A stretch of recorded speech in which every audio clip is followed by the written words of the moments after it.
Welcome to the Visionary Chronicles, a business strategy podcast where we provide insight to those looking for creative, executable strategies built around the latest disruptive ideas, innovative cultures, product creators, and marketing solutions. Today on the Visionary Chronicles, we're going to talk about competition. We haven't talked much about this yet, but obviously with the state of where we are with our economy on a global scale, competition becomes more and more important every day. With the channels that we have right now, retail, D2C, whatever it may be on a consumer product brand, services, competition is something that all brands, companies have to address and find ways to diminish competitive forces. So when I looked at this, I said, hey, let's look at what I call the art of competition. That's what this is about. And I took a little bit of a spin off of the art of war, but the art of competition is very similar. When you look at competition, it is war. Creating a strategy that overcomes competitive forces is what we'll talk about today.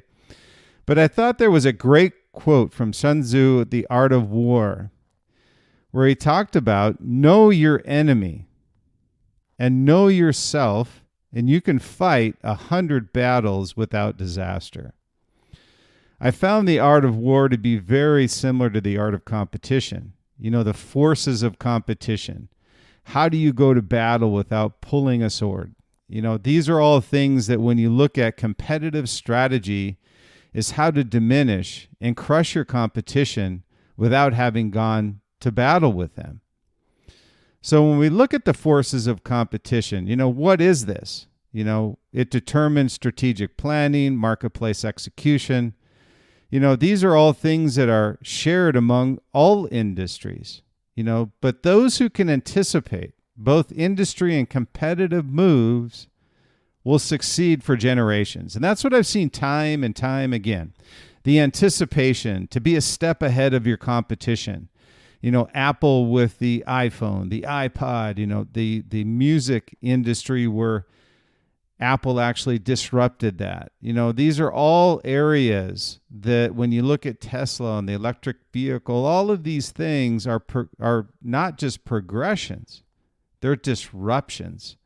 Disruptions to the industry, but more importantly, disruptions to your competition. Either they can stay up with you or they get crushed, they get run over, or they just go bankrupt.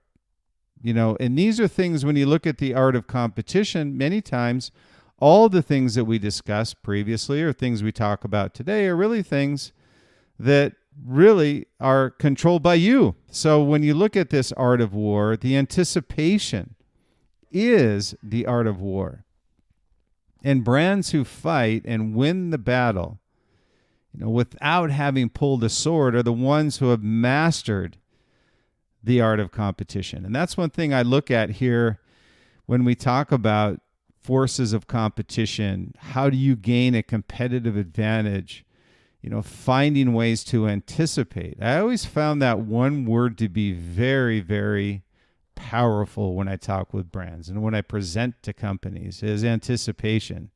It's a very powerful word because it connotates vision and the execution of that vision through anticipation of what your competitors can or cannot do, and you can. So it also takes a lot of risk. So by design, anticipation is this disruption you want to put in the marketplace through risk. So the anticipation that your competitors are going to do something that you don't necessarily care about, but in case they do, you want to be in front of them. So when you look at that, again, being able to deploy this art of competition through this art of war principles, you look at winning the battles without having gone to war.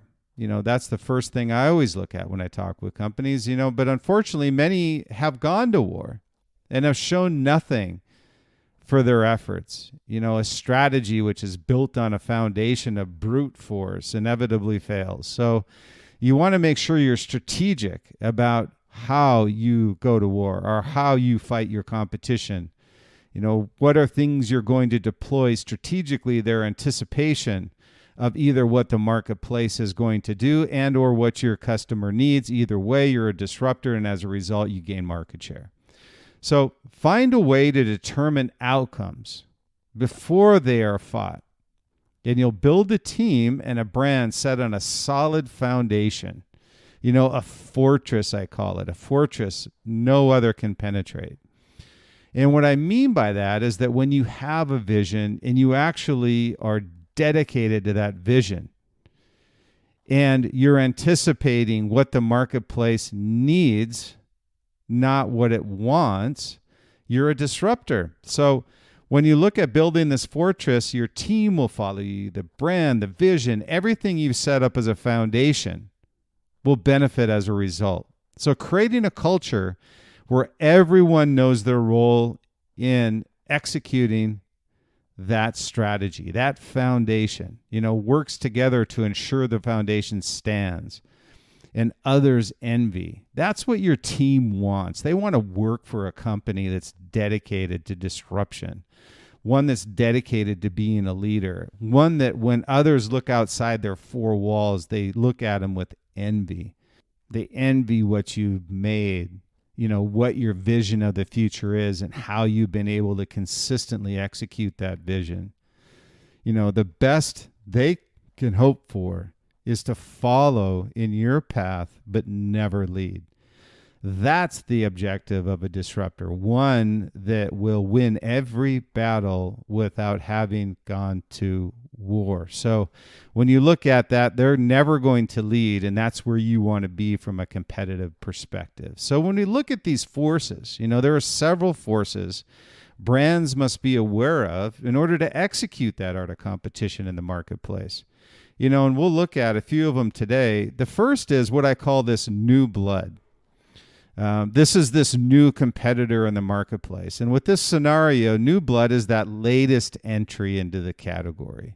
One that has this new great idea, provides a potentially better service or product. So when you look at this, combating this competitor takes anticipation, an innovative process, and the ability to never look over your shoulder. Each of these allows a brand to move ahead with your vision, while ensuring new blood is blocked or eliminated from establishing a beachhead without you doing anything different, because you have a process. You are the disruptor. You are the leader. You're not the follower. So changing course is not an option, but pivoting without disrupting your business is critical. And what I mean by that is, don't be so stubborn that what you see as a change that needs to be made can be made through a pivot, but you never lose sight of what your vision is. So that's critical. So that's the first thing we look at, is new blood. The second thing is to be successful against your competitors is scale. This was to scale as a strategy many were caught off guard by during the pandemic, and most were unable to recover in whole or in part. And what I mean by this is that the ability for you to produce great products is only your ability to get in the hands of your customer. So you can have this great vision, this great idea, but if it's not realized in the marketplace, you're not successful. So the ability for you to eliminate your competition is to have scale. And through that scale is having manufacturers the ability to produce great visionary product and take that away from your competitors. So when you have this new blood or a new entry, whatever it happens to be, you have that competitive advantage as a result of being the leader and having scale. So to attain this sufficient scale with a manufacturing matrix, with the core competencies needed to produce a consistently excellent product and out-innovating yourself first, is a winning formula for success and will crush your competition every single time. The third we look at is community. What is the community? Because you are a brand, because you have established yourself as a leader in the marketplace, you have a loyal community, a loyal following. When you look at brands today, what do they follow? They follow great brands, a great story, a great lifestyle, something that provides value to them beyond product. So this loyalty, which is recurring revenue, lifetime value revenue per customer, and value creation, which is a foundation to longevity of generational brands. These pieces of your foundation will create a wall no competitor can climb. You have built this loyalty, this trust, this revenue stream, this leadership position over years. This takes consistency and understanding of who your customer is, what they value, and why they buy your products is a strategic weapon built off your team's shoulders. And I go back to Steve's quote when he talked about, great product and great brands are built not by an individual, but by a team. And again, Sun Tzu, where he says, know your enemy, know yourself. You can fight 100 battles without disaster. So your community is part of that foundation that everybody needs, but not everybody has. So when you look at new blood, you look at your competitors, you look at commodity brands, community is a pointed difference. Your retailers want it, your consumer values it, and not everybody has it. So it's a strategic weapon in the art of competition to have a community that is loyal, that can provide recurring revenue when you need it.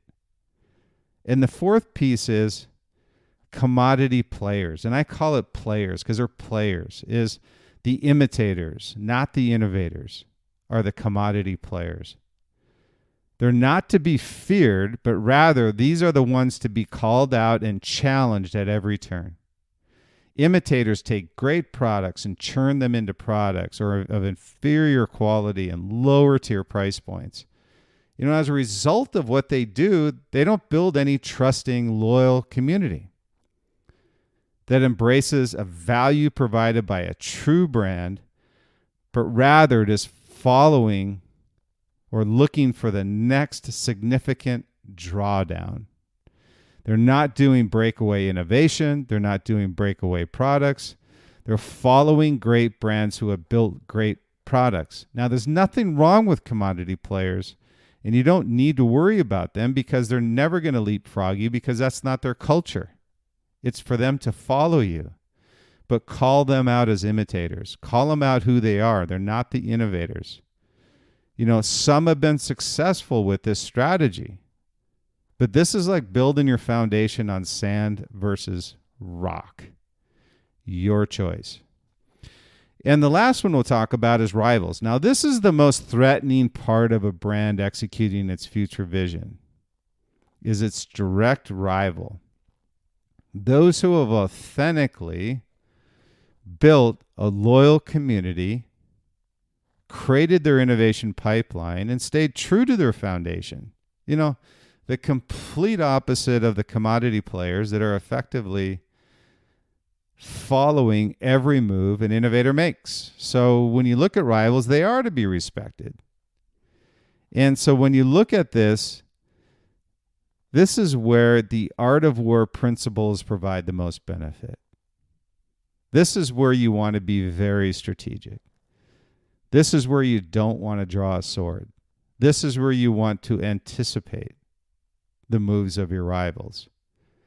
You want to find ways to outflank them, diminish their impact, whether it be a service or a product, and put fires out before they start, which means rivals will have strategic weapons they'll deploy outside of products. It could be something that they're trying to provide an environment of distrust. So put these fires out before they start. And again, I'll reiterate, the art of war is winning without having gone to battle. So what can you do to anticipate your rival's next move and step out and take risks? All I'll say is never relinquish your lead. Never, never relinquish your lead. So these are areas that when you look at art of competition, what it stands for, again, know your enemy, know yourself, and you can fight 100 battles without disaster. So the art of competition, creating a strategy that overcomes competitive forces. We talked about 5 areas: new blood, the ability to scale, how to address this new blood in the marketplace; community, how do you build that? How do you stay loyal? How do you deal with commodity players? And how do you anticipate moves of your rivals? So the art of competition is understanding that landscape, anticipating your rivals' moves, outflanking your competition, and finding ways to win battles through a strategy where you never have to draw your weapon. Find a way to win and you'll succeed every time.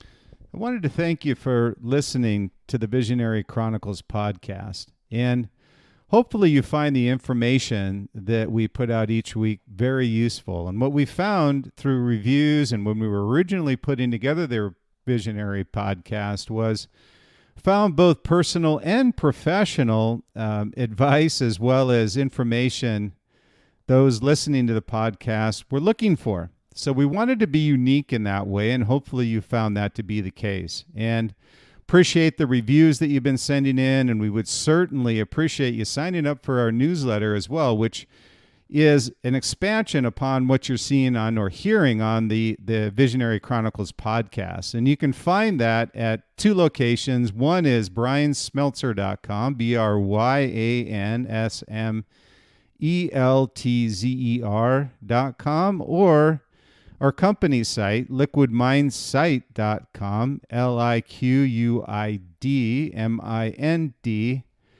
site, SITE.com. So we would appreciate any reviews, additional reviews, comments you may have. Sign up for the newsletter, and we look forward to talking with you next week.